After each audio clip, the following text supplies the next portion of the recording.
It is wild peace day, as you can tell, and there's nowhere perhaps in the African continent where there is so much conflict as here in the Horn of Africa. In Somalia, just 2 weeks ago, Kenya's foreign minister and the new Somali president survives a suicide bombing, and they barely came out of that. Around in South Sudan, the North and the South, despite the South having seceded, there's still a lot of controversy around that. In the Central African Republic, in the Democratic Republic of Congo, we're right in the middle of it. Let's bring in Ndung'u Wainaina, Executive Director for the International Center for Policy and Conflict, to try and make sense of all this that's happening around us and the impact, or if we could likely have peace. Let's start with Somalia, for instance. They haven't had a functioning government since 1991. The economy is in shambles.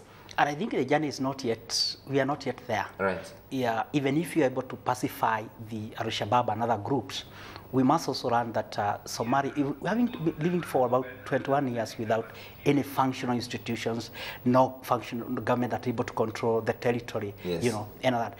And by mere fact that the attack was directed to just a president who was even 100 hours exactly, in barely into office. Yes, that tells you that the challenge ahead is even bigger. And I think that we in Africa, we need to celebrate what we have been able to assist Somalia achieve. But the way ahead, the road ahead is very bumpy. We have to keep on supporting Somalia shoulder to shoulder to make them realize, at least establish certain core institutions. But one thing that Somalia government must also do, yes, is to work around the political institutions and the political processes. They need to come up with a more inclusive government, more functioning government, so that they are able to at least start building trust and confidence with the Somalian people. But for Kenya, we have a very serious invested stake in peace and security in Somalia. We're fighting a war there, about 40 kilometers away from the port town of Kismayu, which is the stronghold for this Al-Shabaab group. And we've seen the impact of that back home in suicide bombings, in grenade attacks, which they say will still continue. So it is in our best interest to make sure Somalia is at peace and there's a functioning government and the structures you speak about. You know, the most important thing is to make sure that Somalia does not remain a hub or an operational base for international crimes, yes, and terrorism. Because that, for me, poses the single biggest challenge. And if you look at Kenya, for instance, Kenya has become a major casualty of, you know, the drug trade. You know, Kenya has become a new operational base, yes, in this region. You have the whole questions about money laundering, you have piracy, you have terrorism as key international crimes that if you allow Somalia not to stabilize, Kenya will remain a major threat to, yes, that. Because you see, for instance, there has been a lot of accusations that a lot of money from piracy has found its market into Kenya. Yes. That in itself creates a lot of problem to our own economy. And it distorts the market. Precisely. Exactly. And yet at the same time, we want to get a correct market that is able to generate job opportunities for thousands and millions of young people, yes, not just here in Kenya, but also across the world. Also, one important thing is the interconnectionness of conflicts and violence wherever they occur. Somalia gets destabilized, it displaces Kenya, it destabilizes Ethiopia, and more importantly, destabilizes the international trade, right, by virtue of the ocean that it does. So we have to look at the connectivity of these, the conflict in Somalia, and its adverse effect, not just to Somalia itself, but the wider region. And let's not even talk about the piracy along the Indian Ocean coast, which means everything we import is becoming expensive. Precisely. I want to move away from that and talk about South Sudan. Since South Sudan seceded from what used to be the Greater Sudan, there have been a lot of hostilities between those two countries. In fact, President Salva Kiir is meeting his North Sudanese counterpart in about a week's time to just try and work through some of these. It is in their best interest, and to some extent, again, ours, to make sure there's peace in that part, because we midwife to that process. I think there are a number of things that I think the South end, now the South Sudan country, yes, and the Sudan, yes, have to agree on. First and foremost, I think that you need to be facilitating resolving the questions about their boundary. Although this progress has been made in terms of identifying what would be termed as the first beacons toward their common boundary, they need to resolve that.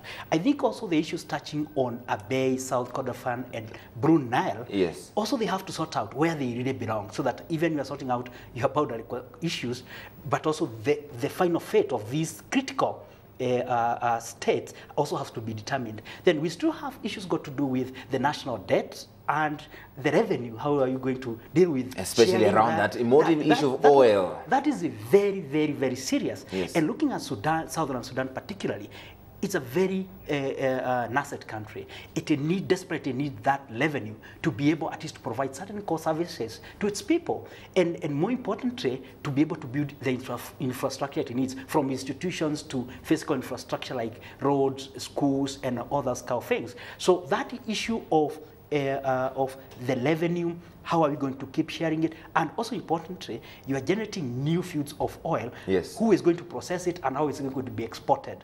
Also the questions about citizenship remains key.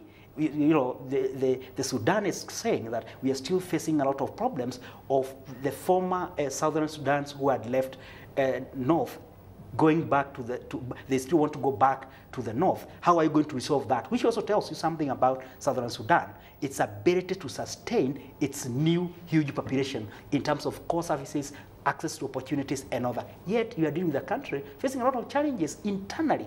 The core thing that I think all these countries need to understand is that the future of their country is dependent on ability of those countries to guarantee their citizens their security first, right, accessibility to opportunities and employment for their big population, and even more importantly is making sure that you have been able to successfully build institutions that can be able to withstand some of these upheavals that keep coming. And speaking of upheavals, we have our own problems in Kenya. There's this Mombasa Republican Council that believes that the coastal city of Mombasa, which is the mainstay of the tourism earnings in Kenya, deserves to be a country of their own, and they want to secede from Kenya. Are their demands justified, and what would it mean if they did secede? I think the first thing that you need to point out is that the Constitution of Kenya created what you call a unitary devolved system of government. Yes. Which means that you are creating a system which the national comes with the broad policy issues and the election. Yes. But you as the counties, you have the sole responsibility of executing those policies, but at the same time, generating sufficient resources within your localities to be able to support and provide services to that particular level. Also, and therefore, when groups like Mombasa Republican Council come up, the core issue here is how are we able to address the grievances of particular communities? Yes. Because also you must deal with the question, one of the single biggest destabilizing effect is the whole questions about underdevelopment and inequalities. And I think the message coming out of Mombasa Republican Council, also don't forget that we used to have the support defense forces, exactly, who are raising the same grievances they have. So we have communities with genuine grievances. And some of these are historical matters. Yes, but the issue is, how do you deal with those inequalities and underdevelopment? Even remember, during the National Accord, one of the key things that was supposed to be dealt with was precisely that issue. Regional imbalance in development, issues of inequality, and even how do you make sure that a massive of youth who are not employed, how do you create job opportunities for them? And that deals with the questions about how you are dealing with markets being able to address new emerging dynamics. And also, you're also urging the same market to address them when you have a lot of international stress. So if all these things are coming in, how do you balance your internal interest at community level, at the national level, and then at a global level? But we should hope that peace can be attainable in this region. Precisely, it's key. In fact, it's non-negotiable. Yes. Without peace, I can assure you that you'll not be able to benefit from any economic development that you have. As in the Democratic Republic country, the most resource rich are the key pillars of you realizing your economic advancement. Look at Democratic Republic of Congo, massive, well endowed with resources, but where is it? In tatters. So peace and security is a key pillar in terms of making sure that you realize your objective in terms of your development. That is connected to making sure that you have a better governance, which is integrated with questions about legitimate concerns that citizens have. Asante sana Ndung'u Wainaina. Thank you very much for coming on the program.